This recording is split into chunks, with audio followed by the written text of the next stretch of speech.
আমার থিওরিতে মনে করি নির্বাচন 41 সালে হওয়া দরকার। যারা নির্বাচন করছেন তারা যেন আধা পাগল হয়ে যায়। গত 5 আগস্ট একটি স্বৈরাচার ফ্যাসিবাদকে আমরা দেশকে তাড়িয়েছি, কিন্তু আরেক নব্য ফ্যাসিবাদের আবির্ভাব ঘটছে। মসজিদ কমিটি, বাজার কমিটি, স্কুল কমিটি, মহল্লা কমিটি, টয়লেট টেন্ডার, নেট ব্যবসায়ী, ডিশ ব্যবসায়ী, জুট ব্যবসায়ী, এরা কারা? এরা নব্য স্বৈরাচার। এরা বাংলাদেশের স্বাধীন সার্বভৌমত্বের জন্য খুবই হুমকি স্বরূপ। আমি আমার থিওরিতে মনে করি নির্বাচন 41 সালে হওয়া দরকার।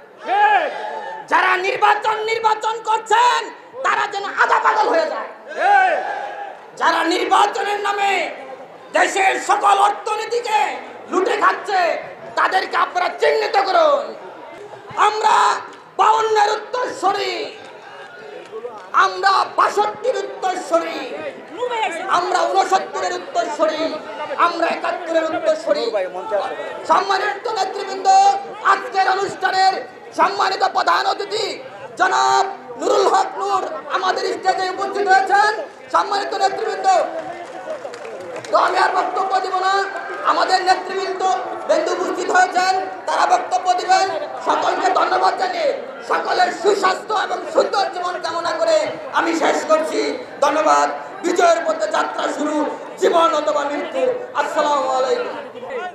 ছাত্র অধিকার পরিষদ 24 ঘন্টার আলটিমেটাম দিয়েছিল যেন ছাত্রলীগকে নিষিদ্ধ করা হয়।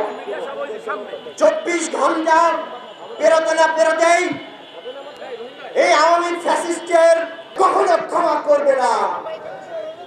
নতুন রাজনৈতিক দল খুলছে, আমরা সবাইকে রাজনৈতিক মাঠে সাধুবাদ জানাই, কিন্তু একটা কথা স্পষ্ট, যদি সবচেয়ে বড় -2 ফর্মুলা কারোর সাথে খেলা হয়ে থাকে, সবচেয়ে বড় বৈষম্যের শিকার কেউ হয়ে থাকে, এই অধিকার পরিষদের নেতা কর্মীরাই হচ্ছে।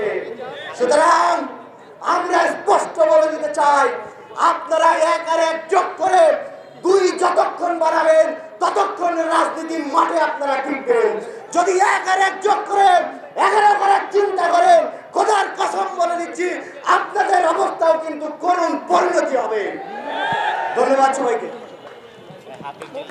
চালকের পারমিশন দেয় নাই, মানে ব্যবসার পারমিশন দেয় নাই। এটা আমরা ফার্স্ট চ্যানেল চালাতে পারেন, ওবিসি যান এবং ব্যবসা করেন, এই ক্ষেত্রে চালাতে পারেন। যখন ব্যবসার খাতিলে দিছে বিভিন্ন মেয়েরা এই হুন্ডারের ভিতরে বাবা মাকে ফাঁকি দিয়া ক্লাস মিস কইরা বিভিন্নভাবে তারা অসৃষ্টি হয়, মানে নির্যাতন হয়।